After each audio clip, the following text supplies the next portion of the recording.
Yeah. What is that? That is, that's Steve's ventilation system. It is high tech, to say the least. Good morning and welcome to another episode of Ugly Jeeps. Today, we were back in the shop working on our 1946 CJ2A project. And a lot has gone on since my last video. We got the frame done, the engine's in the frame, transmission's in, exhaust, everything runs, moves, steering's done.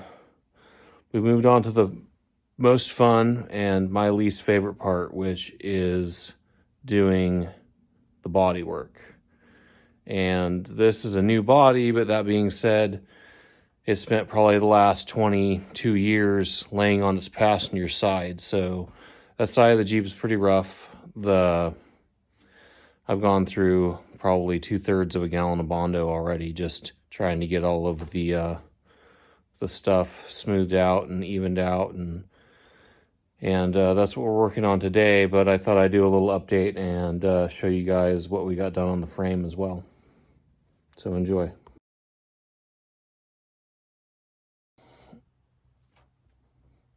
Okay. I think last time I made a video, this engine was still in the stand. We got it in, got it tuned up. Went with I think it's a Holley 500 carburetor. Cute little 4-barrel. We still got some tuning on it to do. We got it running pretty good. I may have said in another video that this engine, we think was pretty much brand new. Whoever had built it had used some weird adjustable push rods that I guess were common back then. I've seen it in a couple of these now. And I don't think they ever could get them set right. So the motor never ran right, so they never drove it. And that's, you know, the motor has really low miles on it. Steve messed around for a couple weeks after we got it in the frame and got the exhaust on and got it tuned pretty well. We still got to get some different jets for the carburetor. It's a little bit rich. But anyway, we got our Speedway Motorsports.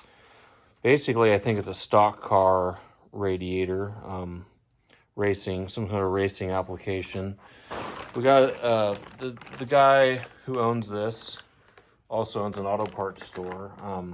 Just happened to have one of these little tiny Odysseys laying around, and we were having a clearance issue with the exhaust and the battery, and that'll actually work out really well once we get this thing all put together. We got transmission, transfer case in and painted. That's the, it's a Ford top loader, 4-speed, Dana 18, of course. I got a bunch of exhaust bins from Napa and kind of cut and pieced and hacked and built our exhaust system and Y pipe to even comes all the way out the back. Most people, when they do these V6s, they just run the exhaust down under the frame and out by the door, which is pretty loud, really. The guy that owns this, you know, he would probably enjoy a little bit of an exhaust note, but he doesn't want it to be droning out when he's driving it down the road. So we put a full exhaust on it. Went with a Thrush, just a 2 1/4 in and out muffler, just a generic Thrush. It's kind of like a Flowmaster knockoff. They sound pretty good. I've had them on 5 or 6 rigs now, including my my green M38 that you've seen in a couple of videos. Had 2 of those on it. What else have we done? I got some hubs. They're AVM. They're out of Brazil, I guess. I bought a set last summer and put them on the blue Jeep, and I've had really good luck with them, so I thought I'd buy a set and try them on here. Really easy to use, nice, smooth, quarter turn locking hubs. They look kind of a cross between a Warn and a Toyota hub. And really simple to put on, really affordable. Also, I think that these ones were like under 110 bucks, which is pretty good for a hub these days. You can find them on eBay. That's where I got these two sets. So that just about wraps up pretty much everything we've done with the body and gets you up to date there. I know a lot of you are going to be like, wow, that's a lot of Bondo. Well, this metal is really flexible, and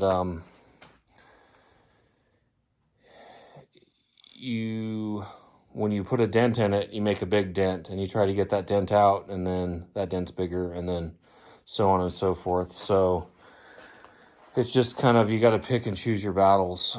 So this didn't have a toolbox in it. I don't know if I showed you guys in another video or not. I got a, I believe it's a MD1 toolbox, and welded it in here. I had to do a lot of cutting and narrowing. And, I think I took about an inch off the back of the box to make it fit. And then we still don't. We kind of had to trim this M38 style floor pan to get around that. So anyway, this side of the hood, this is probably the worst reproduction hood I've ever seen, and I've seen quite a few of them over the years. It's just, I don't know how they got so many riffles in it. And then, I don't know if you can see that very well, but that's actually like layers of metal. Like they had something eat away like a whole layer of metal on this. I don't know if it rusted really bad in one spot, or this half of the hood was rusty before they put it together, but the other side of the hood looks way better. Yeah, just kind of plugging away on this stuff. I got a week's worth of vacation, so I'm trying to get this thing caught up and done this month, because I got another one to start that's been sitting here waiting since March. So I got to get myself in gear. The fenders are pretty good. There's just like filling some of these spot weld marks in this. I'm not really super pleased with how rough this outer edge is, so I'll smooth that out.